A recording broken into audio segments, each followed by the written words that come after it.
What's up, everybody? Welcome back to another edition of Philly 4 for 4. We're called Fourth and Go, and that's for good reason. We hit all four major sports here in Philadelphia. I'm Dave Kleckner. That's Marc Tomasini. We missed last week. Just want to show the Big E. A little bit of a hangover from the Phillies World Series letdown, but that's okay. We're back at it this week, and we're getting into it tonight early and often with the Eagles. We'll get into the Sixers, and we'll get into the hot stove talk with the Philadelphia Phillies. But let me bring my partner in crime, the guy that decorates before Thanksgiving. What's up, Marc Tomasini? What up? What up? Yes, it's that time of year. This November 15th means Christmas season's around the corner. We're 40 days away. Why not just get into the spirit now? I needed something to pick me up off of the Phillies losing the World Series and the Eagles losing their undefeated, record. And finally, it looks like the Sixers did something good. But it's been past week or so has been a little touch and go. So you know what? I took matters in my own hand and shine some light on it. You didn't do that, did you? Your girlfriend did that. No comment. All right, cool. Yeah, all right, so let's get into Philadelphia Eagles and what was a disaster down at the Link on Monday night. And I only use the term disaster because really, I've come to my clear mind here on a Wednesday, and I've gotten to the point that I said, this is all about the Eagles. Yes, did I hate the calls by the refs? And yes, did it impact the game? Absolutely. All that stuff. And we can check those boxes. But to turn the ball over 3 times, okay, you can call it 4 with that goofy one at the end. And to continually self-inflict wounds, allowing them to be that successful on third down. It was just a bad loss for the Philadelphia Eagles. And when you think about trying to win 17 games in a season, go undefeated, you realize, and I think we all knew this going in, you have to be so good every single week. And it's hard. This was a week they weren't so good. And It was a week where they got kind of brought back down to reality of it's going to take a lot for them to still win the Super Bowl. Not saying they can't, and I still think they can. But really, it was just a situation of you didn't play well, you didn't coach well, and you were bad in all 3 phases. Special teams let them down late with that bad punt, the block. So everything's come to me on Wednesday. I have a clearer mind now, maybe not as frustrated at the bad calls. And I just understand they played bad and they deserve to lose. They did. And when you play bad, those calls are going to go against you. Like that makes sense. There's a couple of those calls were egregious, but again, they said it, and like professionals, they really didn't blame on the refs. They said we put ourselves in that situation. We, deserve to lose playing the way we did. And those calls then I'm paraphrasing, but it came about because of that. It was frustrating to watch. The thing is, though, as bad as they played, let's be real, Washington's not that good. No. But the Eagles still had plenty of chances to win that game. If you look at it that way, that's my way of looking at it. Glass half full. When did you know they were going to lose? What was the play? It was actually earlier on. I had 2 moments.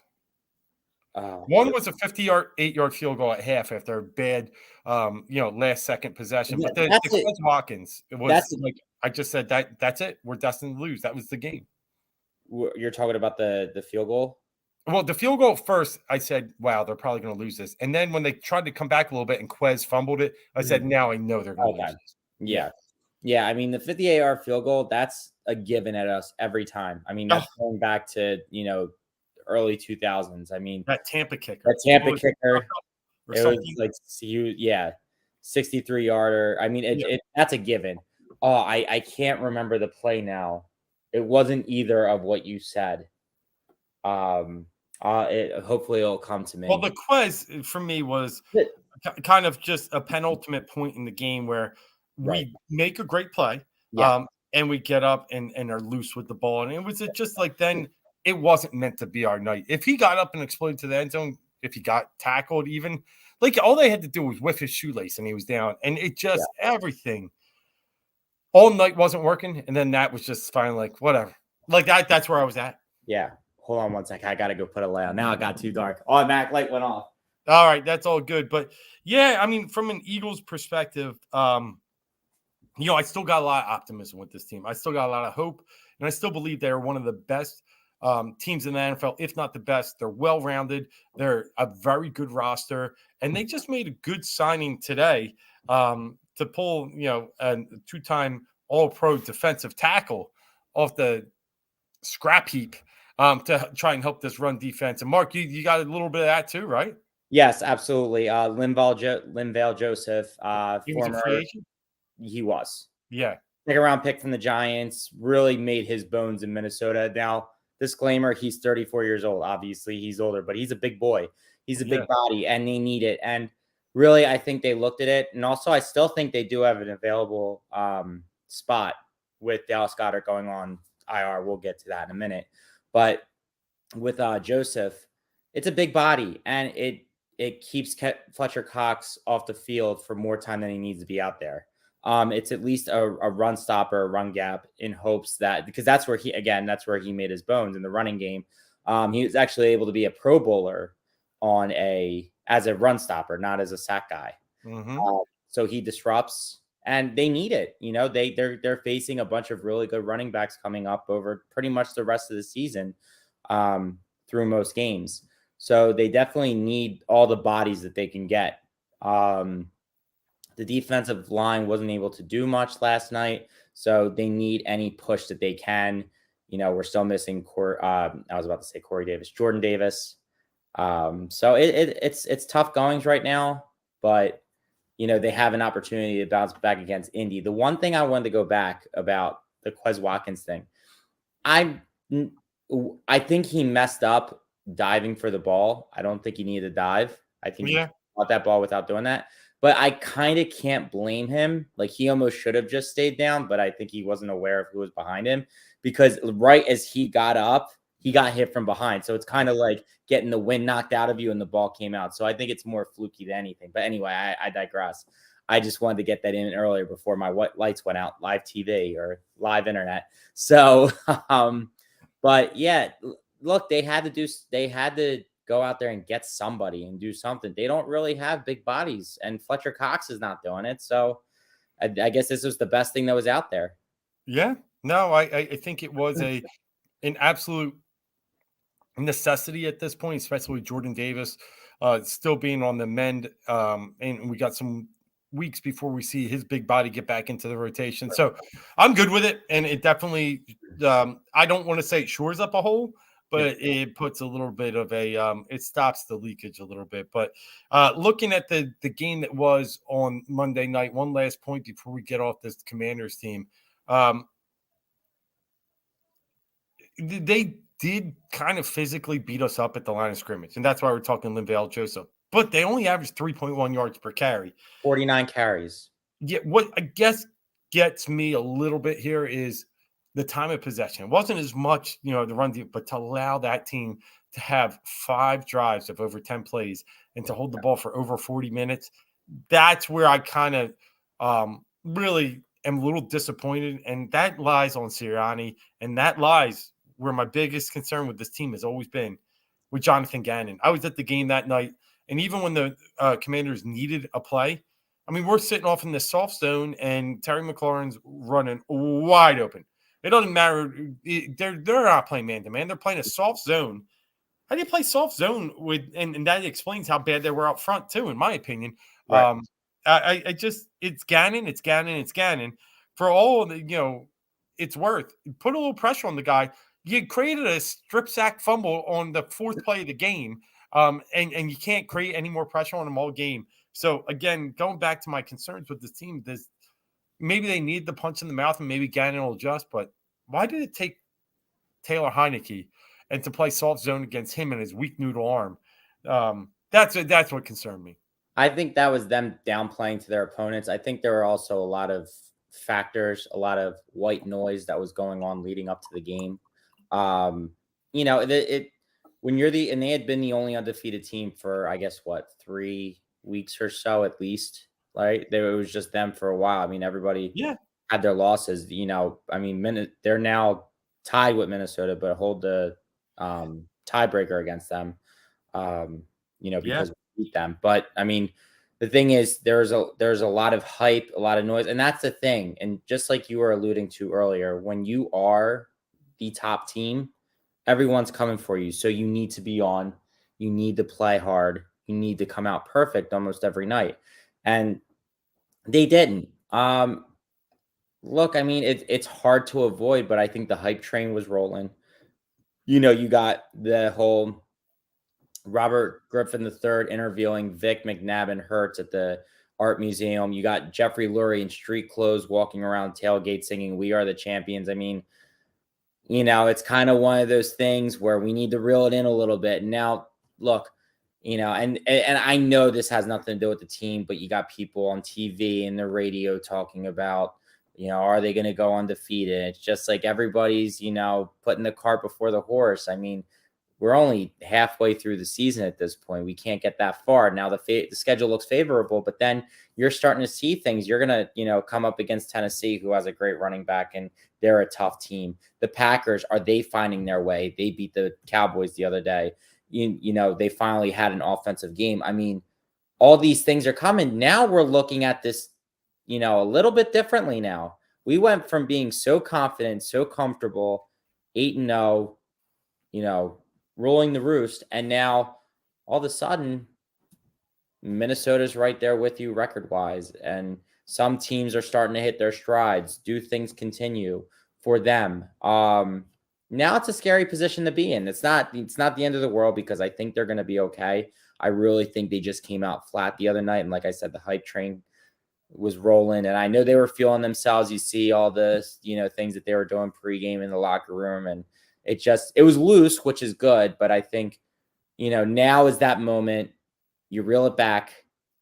And I think this was good to just get it over with now. I'm not saying they're only going to have one loss the rest of the way. I don't think that's the case.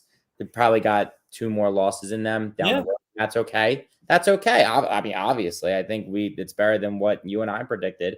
But now is the time where I hope that they focus it back, because Hertz has been pretty cool and collected the whole way, and been pretty straight. But you saw a little emotion out of him the other night, and you usually don't see that. So I think everybody just needs to get it together.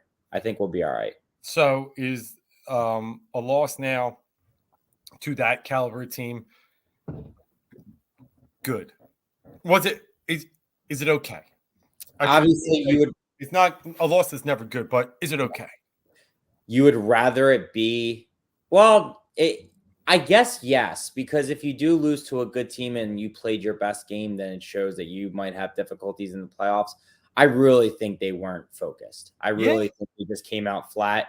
And I think came out flat. They were up 7-0 and 14-7. No, I know, but I mean, I'm just saying, like, they only did that because they got the turnover and they scored quickly, and then the other one was the jump pass, and that was not the moment that I was thinking of. And I loved the swag in the moment, but it did seem a little out of character when Jalen Hurts did the Heisman for doing the jump pass. Again, I don't want to sound like old school, but you knew he was feeling himself so hard in that moment. Mm-hmm. That's where I said he showed a little more emotion than we were used to, because everybody was talking about how he's so cool, calm, and collected. He's, doesn't have a pulse. Like, he just goes out there and does it. That they probably got a little bit ahead of themselves. So you know what? I guess came out flat is the incorrect term, but I do think that if they are this good team that they're supposed to be, they'll put this behind. Like as Jalen said last year, they'll flush it and they'll move on. Yeah. So good is probably a strong word. Okay. I'm good with saying we weren't going to go undefeated. If we were, I think that's just added to the pressure of the postseason.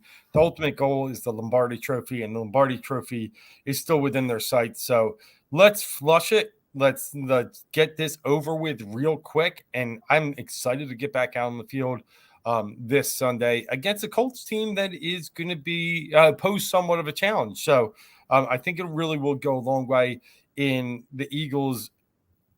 I guess my assessment of the Eagles' potential to hold that Lombardi Trophy this week will go a long way. I'm going to erase what I saw last week And I'm going to trust that this team has done what they've done all year. And that's play good first halves, dominate the game, and close it out in the second half. And from that standpoint, adjust. And I think they're going to find a way to adjust. All right, so let's move on. Let's flush it like we just talked about. And let's talk about Indianapolis. And they are a unique story, bringing on a coach in Jeff Saturday who's never coached a game, an NFL game, anything above a high school level in his career, and goes out and beats the Los Angeles Raiders. And now Las Vegas Raiders. Vegas. Yeah, and now they have this little bit of hop in their step, a little bit of cockiness going on. They brought back in the old dinosaur Matt Ryan, who tumbled for a 25-plus yard run. Jonathan Taylor breaks out for one of his best games of the season. And all of a sudden, we have a team that now comes in with a little hot streak and has beaten the Chiefs at home this year. So we got to respect what they have. And I think this is a great, absolutely fantastic test for the Philadelphia Eagles. Yeah, I think coming off of a loss on a Monday night, so it's a short week. Going into Indianapolis, like you said, they beat the Chiefs. They just beat the Raiders with somebody who's never coached in this scenario before. The Colts are feeling themselves, and when all was said and done, they're still hanging around. If the Eagles come in, I mean, even if it's a close game, but if they come in and they take care of business, it means that they really did flush Monday night and they took care of business and they got it done. I definitely think it's possible for them to do. All they have to do, they don't have to completely shut down Jonathan Taylor, but they just have to maintain, not let him break loose. Kind of like the way that Dameon Pierce, he still ran all over them. They just didn't tackle well. And I think Taylor is still pretty strong, but I think if they can keep it to a Dameon Pierce type of level that they did on Thursday night a couple weeks ago, I think they'll be okay, because I think they can get after Matt Ryan. I do think Heineke obviously is much more athletic than Matt Ryan. I think they can take the receivers out of the game. I think it all comes down to, can the defensive line get pressure? If they're going to play zone, they're playing zone because they think that the line can get pressure. For whatever reason, they couldn't. And it's just it was so crazy how the team that they played Washington in week 3, where they got all these sacks and they were able to just break the line apart. Now they're playing under Heineke and they can barely touch him. So I definitely think a win, in whatever fashion, shows that this team is going to be all right. I agree. It really interests me so much that we got kind of gashed these last few weeks. Pierce had a big running game against us, even though in a victory. And then last week, they, like we said, they don't go for a ton of yards per carry, but they get a ton of yards just based upon the 41 rushes. And now you've faced NFL's maybe top 3 running back in Jonathan Taylor, who looks like he's all of a sudden back off that ankle injury. This is great. This is the test of wills. This is the test of toughness. And for you to be able to get back in a situation where it's their strength against your weakness. And then even on the flip side of the ball, Indianapolis was pretty good defensively, more so in the pass game. So we're going to have to be able to move the ball on the ground. I think it's fascinating. I think it's a great opportunity for the Eagles to really try and erase what happened Monday night so quickly 6 days later. And I have a lot of confidence that they're going to be able to do this, and they're going to be able to rebound, and they're going to be like what I saw. I guess it was ESPN a little bit yesterday. I tend to not watch that station almost ever, but just caught some clips. People are all of a sudden completely off the Eagles. Oh, off. They're using the word diminished. Yeah. Is their season diminished just because of one fluky loss at home? And I heard someone say, and it was this idiot say that a lot of teams are liking the Niners better because they don't trust Jalen Hurts. But you trust Jimmy effing Garoppolo? Yeah. Like, stop with the noise. Like, it's just, what? Like, I know me and you, like, weren't all in on Hurts, but we were able to reverse and see where he is, and he is a fantastic NFL quarterback right now. I'll support my boy against Jimmy Garoppolo. Stinks. There's 2 things there. If you want to say that I trust the 49ers defense and the addition of McCaffrey has really opened up that offense, I'll take your word for it a little more than saying that I just don't trust Jalen Hurts because, again, like you said, they're running out Jimmy Garoppolo out there. Monday night, for the most part, Jalen was still good. He really he wasn't the reason why they lost that game. The AJ Brown pick is not really on him. No. The Chris Watkins fumble, not on him. The Dallas right, guy. like, No, I thought the AJ Brown. Yeah, AJ Brown, that was in his hands. Yes. I mean, that it's insane. So it's good to see that it wasn't like Hurts went out there and threw 3 interceptions where he's throwing right to the defense, like putting the ball in bad positions. I think he did have a great game. I'm sorry, not a great game. He didn't have a great game, but he wasn't the reason for the loss, and those were things that I worried about beginning of the season. And the other thing is too, the defense, going back to the point that you made before, Washington carried the ball, 41, 49 times. That in part has to do with the offense just moving too fast and Jonathan Gannon not being able to shut things down. It was a mix of both. The Eagles just have to make sure, and I heard Sirianni talking this morning on the radio, and he said, look, I can't tell Jonathan what to do, and Jonathan can't tell me how to run my offense, or Shane Steichen to run the offense. If they're going to pass the ball, they're not going to change that on the fly just because Washington is running the ball down their throat. It's kind of a premeditated game plan. So hopefully they can just take that into effect now. With this game plan, they need to be like, okay, if Jonathan Taylor's running the ball well, we got to be able to, sustain that a little bit. And we have to be able to just be a little more methodical with our offensive drives. So the good news is Matt Ryan, again, I used the term earlier and I use it very kindly. He's a dinosaur and cannot move. We've seen their struggles in games against good defensive lines. If we can just get them into noticeable passing situations, not leave them with 3rd and shorts where they could run the ball, I think it really fares well for Gannon's defense. And I'll get into the prediction arena first here, Mark. Let's just step into it. And from everything that went on this week to, NFL's a swings, right? They're like a pendulum. They're like a seesaw. And everybody's going to love to kick us now and ride the Colts because of what they are coming off of.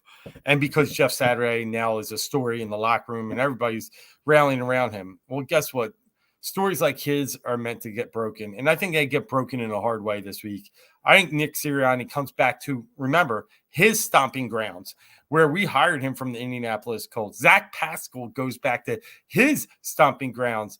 And I think we're able to right what's right for Reich. I know Frank Reich was fired recently for all the reasons that they didn't equip him with a good quarterback, but he was the fall guy. And I know us in Philadelphia still have a piece of our heart for Frank and what he did back in that 2017-18 run. So I'm saying it now. I think the Eagles respond. I think they respond well. I do have some concerns in some of the injury status. I do think Goddard being out is troublesome, but they drafted Grant Calcaterra for a reason out of SMU and was in Oklahoma tight end for some period of time there before he did take a little bit time off from football and then go to SMU. He's talented is what I'm getting at. And I don't think it is a drop off, but let's be ready. I think he could have one of those breakout games. I think Miles Sanders gets back in things. Why he got 1 or 2 carries in the first half is just a Sirianni problem. I think he fixes that this week. I think the run game gets healthy. I think we get to see a lot of play action. And I think A.J. Brown gets back on the board too. I think the Eagles win this one. Colts always are fair game, and they're not just going to roll over. But I just can't see them really putting up a ton of points and keeping up with the Eagles. 27-20 Eagles. Okay, so we're kind of on the same realm. When you talk about Miles Sanders only getting 2 carries in the first half, it takes me back to week 1 where Devontae Smith kind of said what? Yeah, okay, that's right. It was 0 because the one catch was taken a penalty for a holding call. What did they do the first play of the game? screen pass, get the ball in Devontae's hand. He ended up having a good game in that week too. So for me, I think that they will get Miles Sanders involved early and often. If they have they don't go 3-and-out on their first drive, I see 3 to 5 carries at least on that drive alone. They will make an emphasis that they need to go out there and they need to run the ball. Like I said, I think that, and agree with you. This is a litmus test for them. I think this is a great scenario because it's not like they're going and playing the Bills and playing the Chiefs off of that. Obviously, it would be interesting to see if they could pull off a win like that. But in this scenario, I think this is a fair test. I think this is a fair fight. I think they're ready for it for all the reasons that you've said. I like the Eagles showing that they can bounce back. I think it's going to be a little closer than we want it to be, but I have 27-23. Oh, we're right there. Yeah. And then, looking forward here, I just feel like there's a lot ahead. We got the Colts, we got Packers, we got Titans, we got Giants. We have a really tough stretch here. In those 4 games, I even think the Cowboys are in there too. So the 5 we get before we, maybe get a little softy with the Bears and the Saints coming up. Hey, is it Cowboys with the 5th? I think the Bears might be. Cowboys are Christmas Eve. Yeah, so let's just go the next 4 before we get out of Eagles talk. Colts, Packers, Titans, Giants. 2 at home, 2 on the road. What do the Eagles do? I honestly think 3-1. I like it. I'm on 3-1 too. 1 is obviously this week. I think they get the Packers next week too. I think the tricky one will be a Derrick Henry-led game and on the horizon of a Giants team. Right. So I think they get up for the Giants game. I really do. I'm worried about that Titans one. Yeah. And the one thing is that I fear a little bit because we saw it happen. Some have said that maybe the Eagles are susceptible to when you play them a second time, you can figure them out. When you look at it, like their best quarter this year has been the second quarter. So in the second half, everybody's been able to hold them to scoring and, run the score up on them and try and get back into the game a little bit. So that's the one fear that I have. But when you look at that Giants game, I agree. I think they will definitely be up because they will be able to beat them, at least in that first of 2 games that they have against them, because their games are, I think, is that the last game of the season? Or it is January 8th. Right. They got Saints on the New Year's Day. Right. Okay. Yeah. So, I think they definitely will be up for the Giants. I mean, I think everybody now sees the way that their run defense has been without Jordan Davis. Derrick Henry poses a big threat. But if they can find any way to just contain him, kind of like I want them to on Sunday against Jonathan Taylor, they have no pass game whatsoever. Yep. At least the Colts have a pass game. Titans don't. Yeah, I agree. So that's why I think you and I are really on the money with 3-1. I think that's a fair assessment of the next 4 games. All right, let's get into our 3-packs. Our famous NFL 3-packs. We both have the Eagles coming out victorious this week. The 3-packs have been just hot each week, every week. We've been putting up winners for you, and I don't say that just loosely tongue-in-cheek. It's actually proof is in the pudding. Both of us over 500 on the season. Right. And really, I've only had 1 losing week. I know Mark in the same. So let's keep it kicking. Mark, I'm going to lead off with you this week, be the gentleman that I am. The elder statesman here. I'm going to let you lead off with your first game. Absolutely. So Monday night, we play the Washington Commanders. This week, they are at the Houston Texans. The Texans are plus 3.5-point underdogs at home. Everybody's riding high on Taylor Heineke. Ron Rivera announces that Heineke is the starting quarterback. There was debate whether, because I think Wentz is eligible to come back and he's recovered from his hand injury, would he be the guy? But you kind of have to ride the Heineke train right now. But here's the thing. I think there's a lot of hype. Of course, they did the I don't know if it was a plane ride or a bus ride, but it looked like Spirit Airlines. Yeah. It looked like a bad plane. And it with their trash can beers and, they did this, they put, Chase Young's jewelry all on Taylor Heineke, and he's doing the Kirk Thuggins, and they're smelling themselves now. I mean, look, they've been playing better football. They are 5-5, and they've won 4 of their last 5, I believe. So they have been playing well, but now they're feeling themselves. They beat the Eagles. And I think they kind of, I was thinking of a nice way to put it, because I'm not going to say what I was going to say, but they definitely let it all out on the field the other night. And I think going into Houston and at +3.5, I like the Texans there. I think the Texans are going to play a rough game. They're going to do what the Commanders did to them. I think Dameon Pierce is going to have a big game, even against that front. So I like the Texans at home +3.5. All right. I mean, I think that's balls, but I don't disagree with that pick. Ebbs and flows. Yep, ebbs and flows, as we've talked about. There's a game that just doesn't make sense to me, and I'll lead off with that one.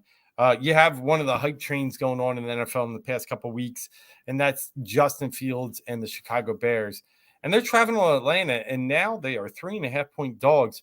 I mean, I know they came off a really ugly loss to Detroit last week. Detroit's first, I think, road win in 2 years. And they've actually lost a few games in a row, all by 3 points, while scoring over like 35. But really, Atlanta Falcons are going to get the extra hook on them too. Yeah. After the way that they played on Thursday night. Yeah, the ugly losing to Carolina. Yeah. Give me the Atlanta Falcons this week. Vegas knows something more than I on this one, and I'm going to go with the Atlanta Falcons be able to control the line of scrimmage, being able to run the ball, being able to throw the ball in situations that they need to, and finding some unique way to at least stabilize the Justin Fields show. So this week, I'll go with the lines telling me something. I don't love to always do this, but that extra half point shows me they're not scared of the Bears. So I shouldn't be scared of the Bears. I'm taking Atlanta Falcons -3.5. Okay. So the next 2 games come off probably the greatest game of the year that we saw. The Minnesota Vikings and the Buffalo Bills. That game was fantastic, phenomenal, had all the drama you could want from head to toe. So that's just prefacing what my next 2 picks are going to entail. First one, the Cleveland Browns at the Buffalo Bills, -7.5. Now, obviously, if you can wait, let's see if this line goes down. If you can get 7, or if you can get that to 6.5, it'd be fantastic. I know 7.5 is a lot to play with.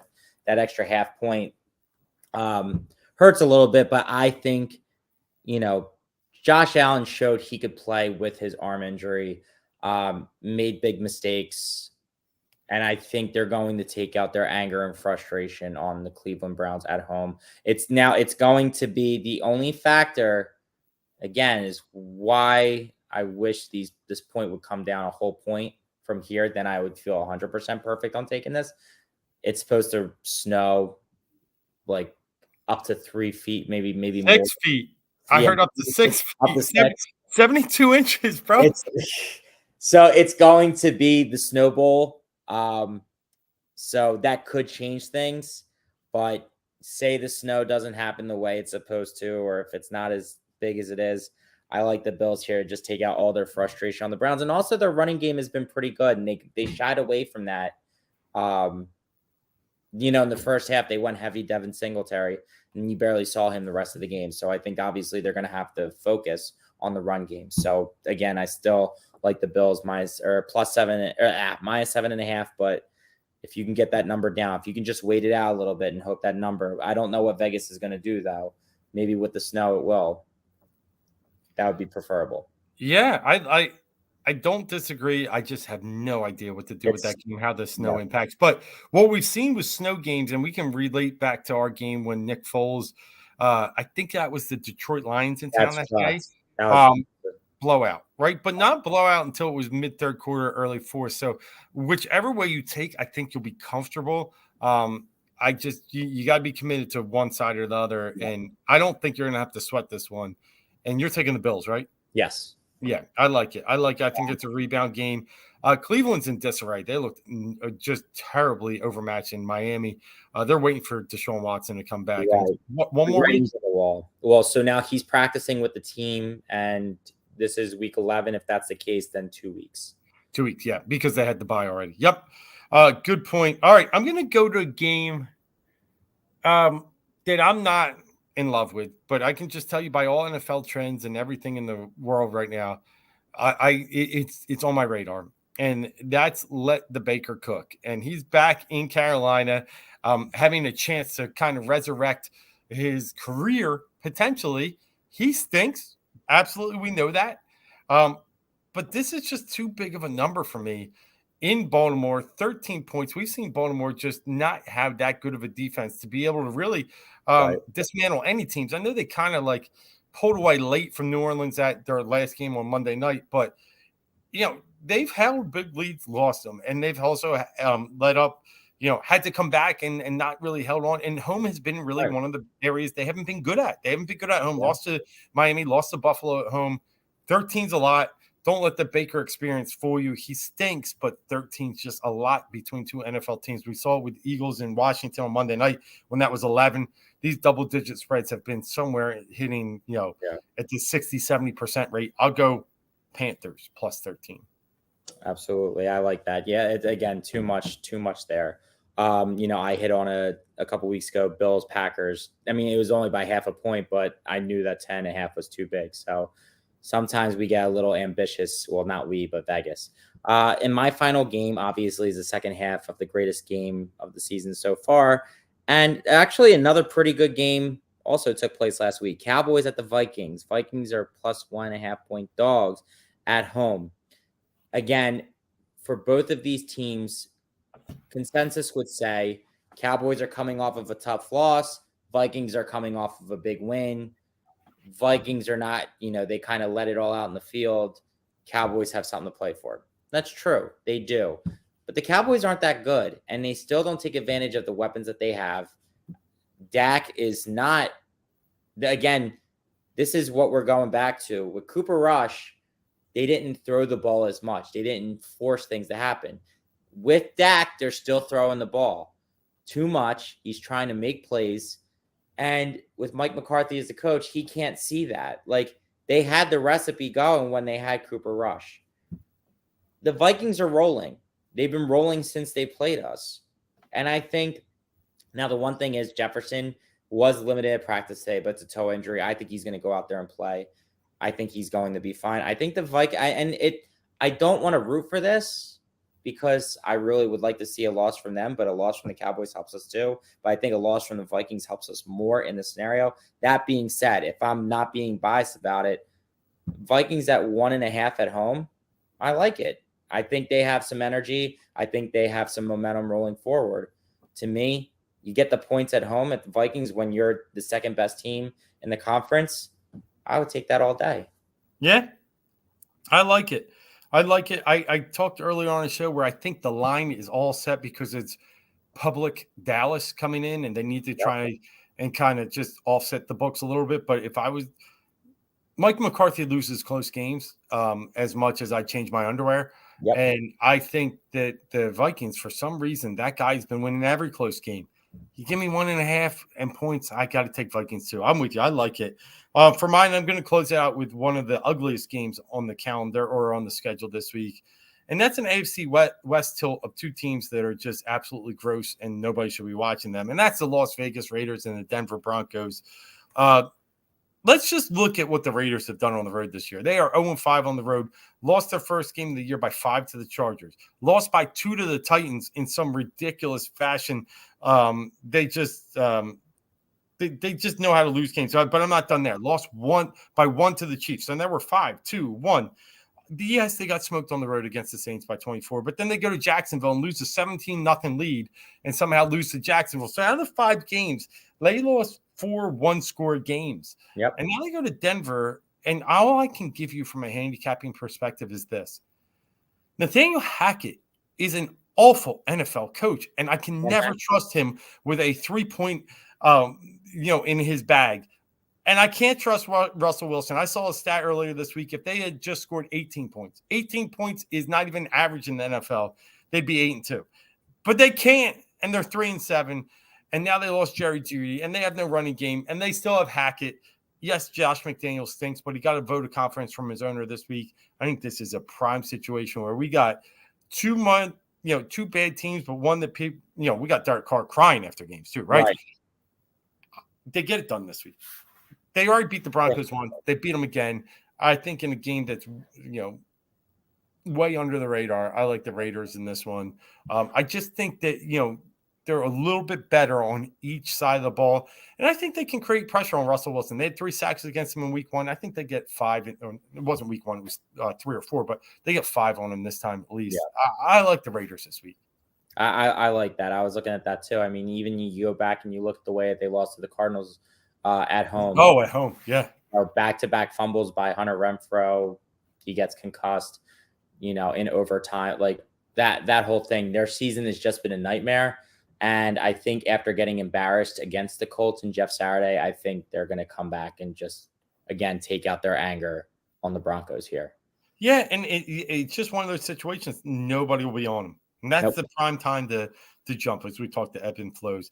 All right, we got about 10, 15 minutes here left on the 4th and Go show here on November 16th of 2022, episode 38 on the Heat Ratio Network. We are wrapping up to almost a full year supporting the Heat Ratio Sports Network. Tony Cotillo, Dan Green, Al Green, all doing some great things here. And we're proud to be a part of this, and we're glad to push into the holiday season of year 1. But with that said, let's break down the next sport in town. Let's look at the Philadelphia Phillies coming off a World Series loss, 4-2 to the Houston Astros. Today, the Cy Young's got announced. Not too surprised on either side. Sandy Alcantara gets his first. Justin Verlander gets his what?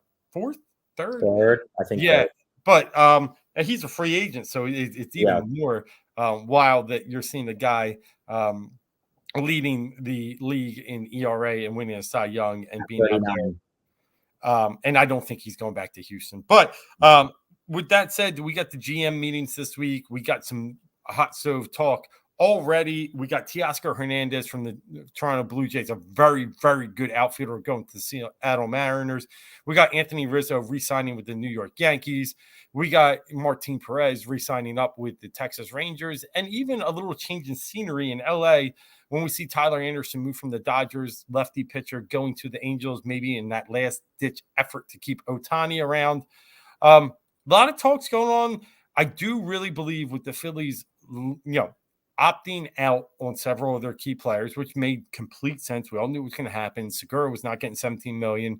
Eflin was going to go.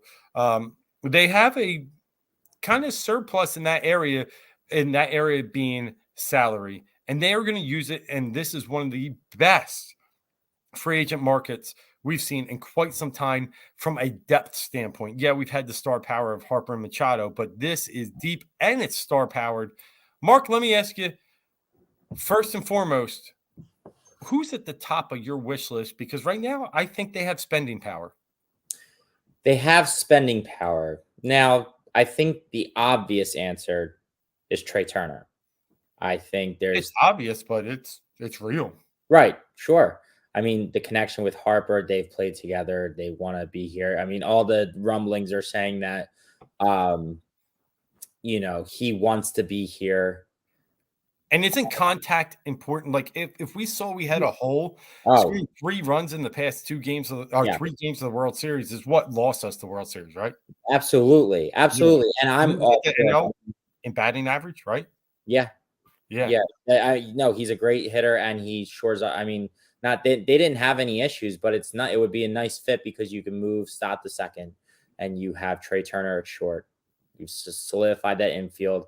You can finally maybe adjust your lineup and not have Schwarber in the leadoff and not have. Oh, I still want him there. Really?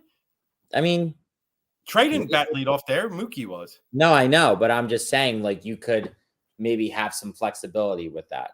Maybe. See, I'm so Schwarber in the one-hole guy. I'll never get off that. He doesn't see as many good pitches in any other spot in that lineup.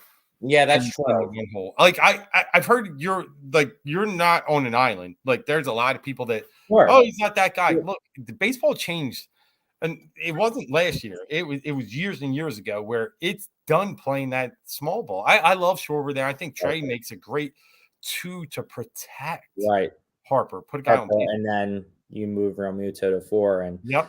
I mean, and Nick is back in 5, I think Nick has a big year next year. I do. I really want, and that's one thing that I've been saying from the jump. Again, I compare him to Francisco Lindor all day, every day. Lindor goes, that's a good point. Terrible, and I really think he's got to bounce back, or he's just completely lost it. Like, it's one of the two. There's no in between. He's either going to have a great 300 hitting year, or he's just going to be pure garbage and he's done. Like, there's no. I lean towards the 300. I just think he's right. I really do too. Yeah. I love the idea of Trey Turner. I hope it happens. But if it doesn't, the thing is they need another high caliber starting pitcher.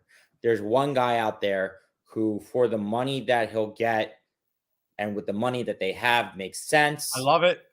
Carlos Rodon. Yep. And guess who he played college with?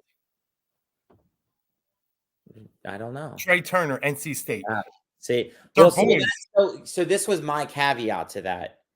If it takes a decent amount of money to get him, and they still need to maybe they don't need to, but if they need another reliever piece, maybe they don't spend as much money on shortstop and they get a little smaller of a tier option and they go Xander Bogaerts.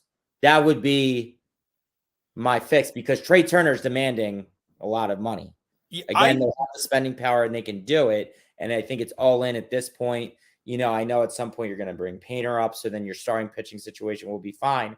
But you need to solidify with one more guy in that rotation that you for sure can count on with all things going the way it is. So if they had to take a little off of Turner, I think Bogaerts is the guy that you throw in there. I don't disagree with you. I like Bogaerts better than I like Correa. And I only say that I know Correa is about 3 years younger. But for me, Correa is going to demand a little bit more in salary and probably a little bit more in years on the deal. Yeah. I do like Bogaerts as my 1B to Trey Turner. So I'm with you. Trey is my number 1. Rodon's my number 2. I was so glad you said that. And then there's a few options out there. I'm actually interested in getting Rhys Hoskins away from this team, far, far, far away, and maybe putting Baum at first. And looking for a third baseman. So, I've heard Joey Wendell. I think he gives you too much lefty, lefty and short. He just is that's 6 lefties in the lineup on a given day, and then teams can pitch around that, in my opinion. I think there are some other options out there that they can probably lean on, and maybe even look at a first baseman. I know that won't be the maybe 100% popular opinion, but if you want to really right this team, I think Rhys has to go. And I am absolutely ready to plant my flagpole in the ground. I know he brought a great clubhouse leadership, but that can only go so far when your glove's an F and your bat's probably a D. Right. I get that you're a good person and then you've been here so long. So is Eflin. Time wins every time. You see the LeBron James commercials. Father Time wins. Right. It's time for Rhys to go. So I do like a bullpen arm too, and I think they will shore up a couple of areas in the bullpen. But if I'm going prime time, I'm going Rodon, Turner with Bogaerts as my option. So we're all on the same page. And then I'm getting tricky. Only way you get rid of Rhys is you trade him. Right. I have an idea. Go, throw it. I'm ready. Rhys is traded, and I don't know. You have to figure out what else to put in here. Trade him to Cleveland for Shane Bieber. So I've heard Bieber's on the market. I have heard that Bieber's on the market, and I've heard that because Cleveland's that type of Tampa Bay Ray North. They can't hold on. Not only can they not hold on, they just but that's part of it. But they just want to try and strike and get good in the trade area when they can. And I mean, obviously they did that a little bit with Kazmir back in the day. They did that with Snell. They've traded high when they've traded some other good players out of there to bring in maybe, a younger option. And, Hoskins isn't the youngest, but I could see it. They struggled offensively. They went to a 0-0 18-inning game against Tampa this year. So I could see it. And Bieber, listen, for all it's worth, it's Wheeler, Nola, Suarez, and I am absolutely hoping it's Andrew Painter. Right. Give me a fifth somewhere. Man, I don't want to say it, but I could even get off Nola. Yeah.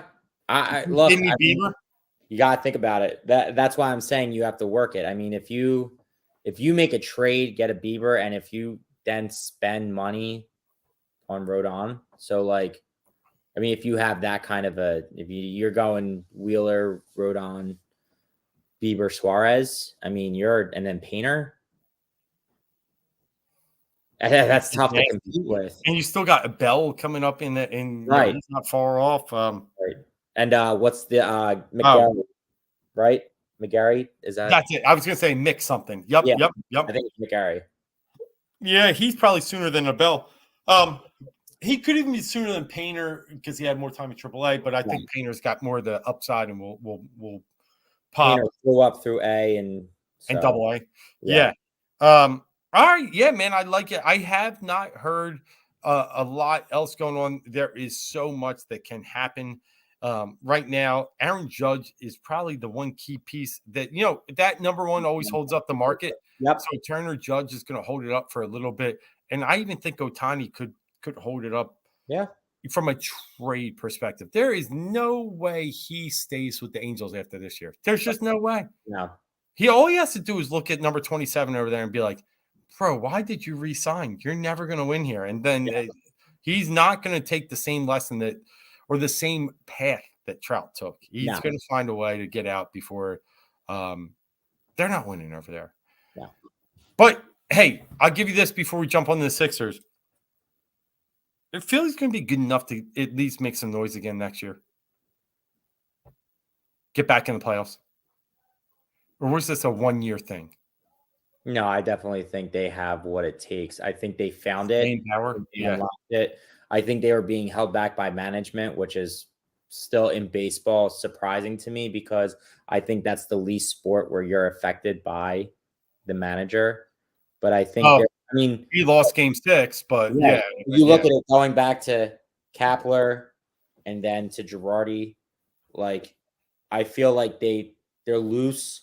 The locker room's ready. They now have a continuity. And that's the one, and I would almost say a half of a reason why, or like half of a reason why Rhys Hoskins was good, because he was definitely like about the camaraderie. But again, I can do without. He only gets you so far. You're as strong as your weakest link. He is by far your weakest link. So they got to just, you know, Bryce takes the reins on the team. Schwarber's been the juice guy. So, you know, I definitely think that this team headed in the right direction, and it makes sense. You know, Wheeler said something after the game when they lost, when he was taken out. He said, I know we're better than 87 wins. We were in the toughest division in baseball. And I definitely think that had a part to do with it. And the first month of the season, I mean, they were 22-29 when they fired Girardi. They realistically should have been probably 29-22, realistically. Yeah. The way they blew games. So that's another 7 games right there. Now you're in the, mid 90s. I mean, you get 7 more wins in that first stretch. You're 94, 95 wins. You're not looking at them like, oh, an 87 win team went to the World Series. Like, you're like, no, they were a legitimate team. I mean, I think the Mets are in a little bit of trouble. I think they are too. I mean, the DeGrom, Nito, like they still don't have a catcher. Scherzer's another year older, closer to 40. Right. I think this division is still. I think they're on the up. Washington's not coming back anytime soon. But they did. Oh, go ahead. Sorry. They got some prospects, I was going to say, in that San Diego deal, but I think that's going to take some time to really fester, right? Washington is a team that turns it over. They're going to go in their lull, and then they're going to come back. They lost Soto. They lost Harper. He will. But then, and they'll come back. But the thing is, too, I've heard something through MLB Network that there's issues. Now, again, he's been injured often, but Acuna is not happy in Atlanta, and he will be on his way out. I think, obviously he didn't get along with Freddie Freeman. It seems like he's not getting along with Dansby Swanson. So if they pay Dansby Swanson, 150 to 200 million, that's not going to sit well. And they're going to have issues there with their best pound for pound player in that regard. In regards to athleticism, what he can do at the plate, because I think Matt Olson really solidified himself.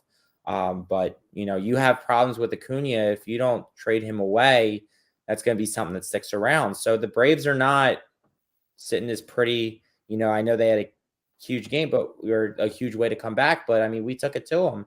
They're definitely beatable. Well, they're going to lose Morton. Like, I just feel like there's they didn't lose him already. I read some stuff about him, but they are the Swanson thing is going to go a long way. I think they are going to find a way to keep him. I do. I think they love they love the homegrown talent, obviously. Right. So I do think they find a way. But in the end, the Phillies have a good chance for staying power. This experience can make them better. And then I think they're going to retool it and be better as well. So let's talk and transition over to our city, our team, our town, our 76ers. Joel Embiid coming off a career game, 59 points. And Mark, I'm going to be in the minority here. I thought that game sucked. And not his game. Right. For us to actually sit there, nobody made a field goal in the fourth quarter. Yeah. Only him. It was the only 2 points that were it was 2 points or 4, but don't hold me to it. We're all from the foul line, not him. And good for him to put him on the back. And I know he's happy and he's all smiles now because he did that. And he calls it a team performance. But I see through all this bullshit right now. It's not a team performance. He's only happy when he's scoring and doing things like that. And that frustrates me. And yes, you can do that against a Laurie Markkinen and a Utah Jazz and John Collins and Clint Capella and the Atlanta Hawks. But God, learn how to play basketball and not turn it over and not be so greedy. I saw your tweet about that earlier, actually. Oh, he had 5 in the second quarter. Yeah. And then he goes and never turns over in the second half because he never passed it. No shit, Sherlock. Look, it was special. Let's take it all in for one night.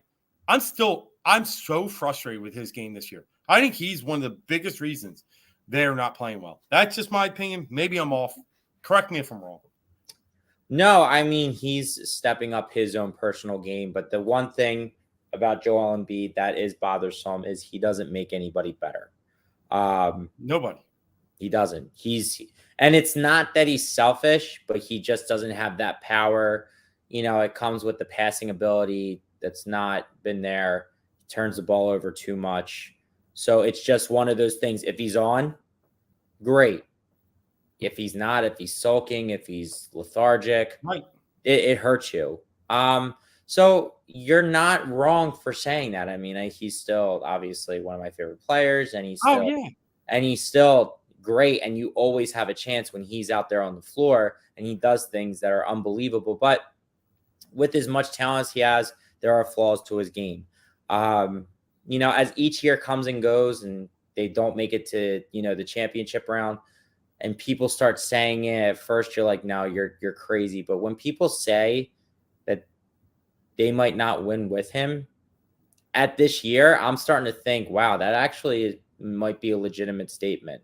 I think there is some validity and some potential truth to that.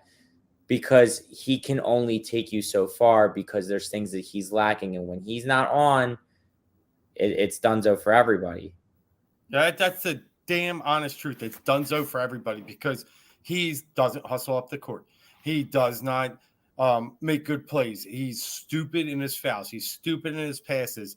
And this is what, year 7? It's something around there. And this is the point where he's supposed to be at that maturity level. And this is that, where guys in the NBA, usually like 25 to 27 is where they start getting in the realm of being able to lead a team as a contender.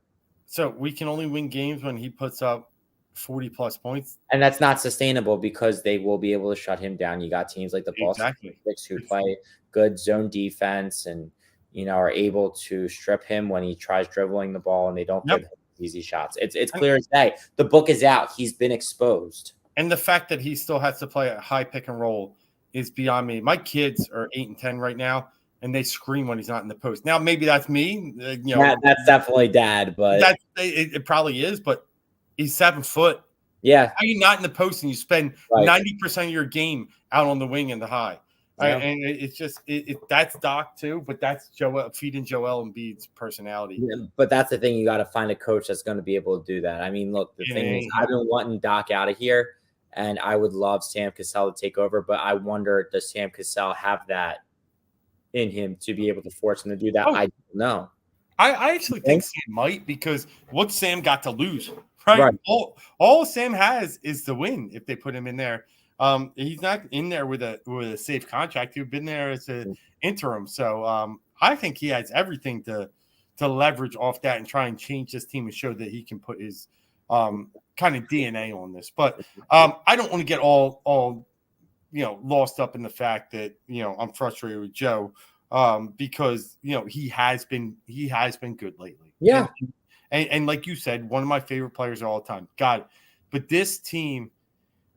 I'm having very big doubts about the best roster team the Sixers have had in a while. Yeah. And it's because of just Matisse Thybulle stinks. Like, let's lay down the line. They've actually been able, since Harden got hurt, put him in the starting lineup, and he is an absolute waste of space on that floor right now. I don't even know. Like, he's regressed from beyond his first year. Like, it's maddening. Like, I don't even want him anywhere in the rotation. Give me Korkmaz. I know that's crazy to think, but give me more. Go hit shots. Go hit shots. They need somebody to hit shots. Yeah, put Shake in the starting lineup. Get that guy. If there's value out there, trade him for a Sixers basketball. I don't care right now. Like, he just has no value on this court for me. Yeah. I love Melton. I do like House. And I just think we just got to find ways to create offense, because right now the offense is really, really bad outside of Joe. Right. Yeah, I mean, so how do we do that? Like, Maxi's kind of lost right now too. Let's get into that. He's not solidified as to what he is, and that's what he said one day. Did you hear him say that? He's like, I didn't hear. I'm trying to draw contact when I go in the lane, but I should just try and finish. Yeah, dude. If you're second guessing, you're thinking, that's where I have concerns. Play free. It's weird because now I think the problem is, he played so well last year and he's just been on the rise, and now the pressure is going to start mounting. And I think now he's starting to, and the Harden thing is weird too. With Harden going out, he's now in this place. You would think that it opens up the lane for him, but he's just not sure what to do with all that space and all that time. Right.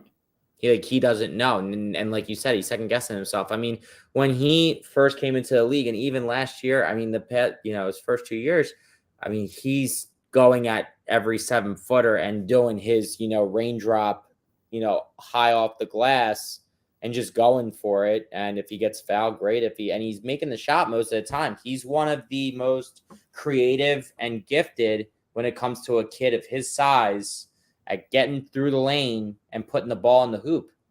Like, he's not prototypical. It's not normal layups. It's high kisses off the glass. It's up and unders. It's, he just knows how to finish, but it seems like this year he's kind of lost in his way. That's true. And it just lost in his way, and just the 3-point shot's not falling either. Like, that's been a big part of his game and honestly, I believe that's easily correctable. Yes. I think once he fixes that, it's a workhorse for him to not fix that. Yeah, I think once that starts dropping, everything starts falling back in. Yep. I'm not worried about Maxey, but he is needed in a big way right now. Yeah. Sixers got a big stretch coming up. Yeah. How long rest? Bucks Friday night, T-Wolves Saturday night, Nets Tuesday night. They got a big one, and they got to start going. The Nets look like they might have just hit their breaking point, because last night they let up 153 to the Kings. Yeah. And Kevin Durant came out and said, I'm playing with Joe Schmo and Larry. And exactly. He said, Joe, and what do you expect? And then I'm out there. And he actually had the balls to say, this is why he asked for a trade. Yeah. He fully admits he has no interest in being the number one blame game or the number one winner. Like, he wants to take all the accolades, but he definitely does not want to be that guy that carries the team. Dude, that guy. I love Durant from the standpoint of, I've never seen someone that good at that height do what he does. Yes. But man, what a fake. Like, what a just absolute what a phony. case. Yeah. Like, Yeah, I never believed this theory of, oh, he ran to Golden State for a championship. You can't give him credit for that. Now I'm like, yeah, he did. Oh, yeah. He not only did he run, he sprinted. Like, right. that wasn't a jog. No. That guy was looking for someone to win a championship with, and not with him being the number one.